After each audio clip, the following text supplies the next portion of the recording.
Mellow greetings, everybody. What's going on? I'm in a really good mood today. Kind of happy. You know why? Because it is opening weekend of NFL football. Yes, that's right. Yours truly enjoys football. I've been watching and playing football since I was a little kid. It ticks off all the, pleasurable memory boxes in my head. It is something I enjoy. I don't watch a lot of sports.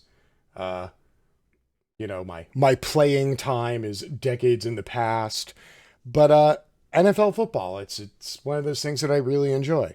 Now, of course, over the last few years, NFL football, like pretty much just about everything else in the world that I used to enjoy, has become hyper politicized and has become a lightning rod for ideological warfare. And granted, it has sucked a lot of the fun out of it. However, the NFL went out of its way this year during the entire COVID shutdown and the preseason to finally come around on the topic of racial equality. Unfortunately, it would seem that the fans do not share the NFL players' enthusiasm for asking for equality in the world. You'd think that would be a pretty simple, easy thing. People would be down for equality, but apparently not. So, let's go to the videotape. Fans at Arrowhead Stadium boo during pregame moment of unity.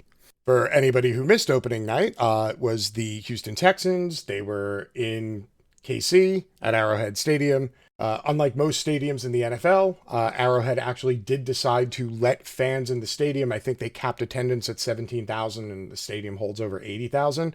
So it was like 20% full, purposely. They were enacting social distancing. They required people to wear masks. I understand, people are kind of pissed off. They've been locked in their house for the last 6 months. They're not making money. Their employment going forward is questionable. Being able to pay bills is questionable.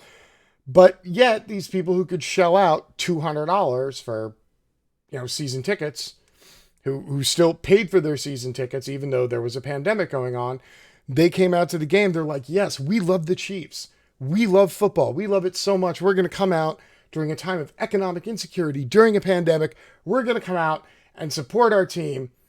And, oh, wait, what's this? They're all standing in the middle of the field and holding hands. Oh, this is crap. I'm going to boo this. What? So here you go. This is what it sounded like.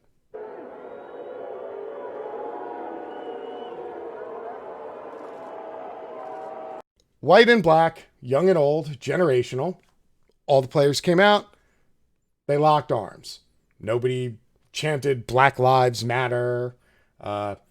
Nobody came out, wearing sneakers with pictures of cops getting shot. There should have been really nothing controversial about this. The gesture, which was conceived in part by Texans quarterback Deshaun Watson and Chiefs quarterback Patrick Mahomes, involved both teams coming together at midfield. The moment of unity I personally thought was good, Texas star defensive lineman J.J. Watt said after Houston's loss. I mean, the booing during that moment was unfortunate. I don't fully understand that. There was no flag involved. There was nothing involved other than two teams coming together to show unity. This shouldn't have been controversial at all. Yet somehow this made everybody in attendance so angry that a wide swath of the population of people within the stadium decided to boo a moment of unity. Unity. That's what people were asking for. They weren't asking you to vote Democrat. They weren't asking you to become a secret Muslim and, go into some ritualistic chamber where you eat a baby to become a liberal. Said, hey, a moment of silence for unity. But no, we couldn't have that. So why? Why did this happen? Well, let's take a look at the reactions on both sides of the aisle, and then, I don't know, I'll give you my assessment, and we'll see how closely your personal assessment matches up with mine, okay? Here we go. This is David Hookstead. David Hookstead is a writer at the Daily Caller, which means every week he gets a paycheck on it that has Tucker Carlson's signature on the bottom, because the Daily Caller is Tucker Carlson and Ben Shapiro, for those who aren't aware. Kansas City Chiefs fans appeared to boo the moment of unity with the Texans prior to the game starting. People hate politics ruining sports. Bruh, if you think the concept of unity amongst human beings is political, you're the problem, asshole. My favorite reaction to his tweet was this by Sue. Sue is a plaid grandma. She's a follower of Jesus Christ, a conservative. She's pro-life. She's pro-2A. She's pro-Western civilization, pro-law enforcement, a quilter, and Miss Claus. Now, again, for those of us who aren't aware, pro-Western civilization means white, which means... Oh, I can't hear you. Oh, it's loud? It's annoying. Oh, okay. Yeah, it's supposed to be, just like Sue. Let's see what Sue had to say. That was not unity. That was a bunch of overpaid, self-important game players who've taken sides with looters, rioters, and those who have no respect for others, and would without a second thought harm anyone who disagreed. Really? Really, Sue? Are you sure? That was not unity. Are you sure, Sue? Because this looked like white and black, young and old, standing together arm in arm for a whopping 15 seconds. But no, that didn't look like unity to Sue. That was a bunch of overpaid, self-important game players. Okay, let's break this down. Number one, football players are overpaid. Yes, this is the trope of conservative white people everywhere. The same people who scream at the left when the left says that CEOs are overpaid, to which the conservative white answer always is, but they work hard and earn their money. You're just a socialist. You want shit for free. I'm sorry, Sue? Can you run a 40 and 4-2? Can you bench press 300 pounds 25 consecutive times? Can you get the snot knocked out of you by a 6'8", 370-pound linebacker moving at the speed of a fucking locomotive who sends your skull careening backwards out through your asshole when he hits you and then get back up and play for another 3 hours? Because if you can, Sue, tell you what, why don't you go hop on down to the fucking combine this year and try to get yourself one of them nifty overpaid NFL jobby jobs, okay, Sue? Self-important game players. Yes, they're self-important because they're playing a team sport, which requires everybody on a team working together for a team to be successful so that the players can also individually be successful. So apparently, Sue doesn't understand the concept of teams, much like she doesn't understand the concept of being paid for your labor, much like she doesn't understand the concept of unity. But please, Sue, let's continue. Yeah, these self-important game players who've taken sides with looters and rioters. Really? Were they chanting rioter lives matter? Were they chanting looting for everybody? I don't think so. Oh, but that's right, because this is the trope. Yeah, that's it. If you say the words Black Lives Matter, then it means you're defending the 7% of all protests in the last decade that have occurred that have been violent.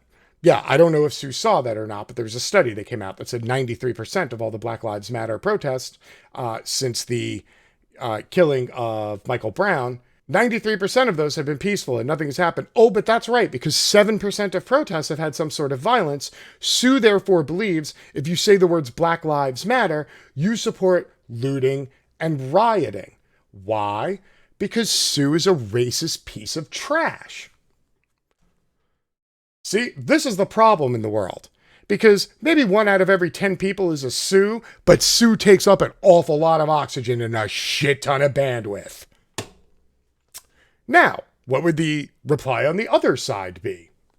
Let's check. This is a tweet from Benjamin Watson. Benjamin Watson is like a 14-year veteran of the NFL. He's played with Tom Brady. He's played with Drew Brees. He has Super Bowl rings. He is a high-quality human being and NFL player. Who brings up the very cogent point. Don't kneel, don't lock arms, don't love each other, don't empathize with your brother, don't care about your country, don't speak up for the vulnerable, don't seek justice or righteousness, just play. That's what people want. Now, I'm sorry, but as Sue mentioned last time, protests lead to looting and rioting, and that's why we can't support protests, because people don't protest in a way that isn't destructive.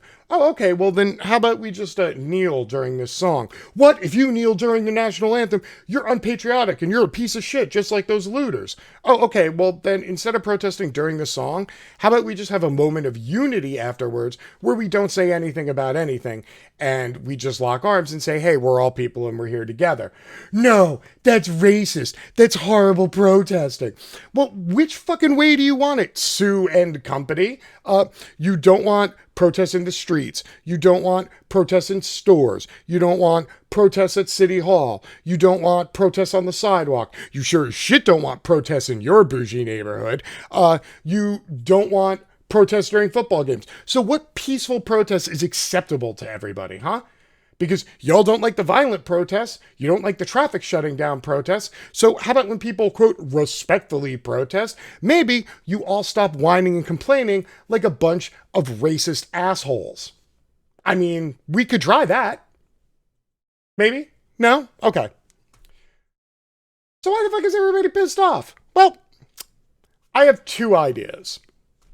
It's either number one, the fact that Madden football, the game, has added Colin Kaepernick back in as an available player for the first time since 2016. Maybe that's got him see, what? Oh, those commie lib turds over at EA Sports. They're working with the NFL to make us hate football because football players hate America because they want to show unity. Unity. So crazy, right? But no, let's be honest. This is why they were all pissed off. Because they had a graphic up on the large video screen that said, we must end racism. And here in America, racism is both a social and a political problem. And thus, talking about racism is talking about politics. And people don't want politics in their sport because it's a distraction. It's a distraction from having to hear about racism all week and having to hear about people protesting against the police. Oh, I have to listen to this crap all week. It's the weekend. I just want to drink one of these here Bud Lights and relax and watch some football. And now I got to listen to black people who are overpaid telling me that we must end racism. Why is this so hard, everybody? Why? I don't understand. Ending racism shouldn't be a political thought. Equality shouldn't be a political thought. Unity shouldn't be a political thought. So if you equate the struggle to end racism or the struggle to reach equality as offensive to you, football isn't the problem. Black Lives Matter isn't the problem. You are the problem.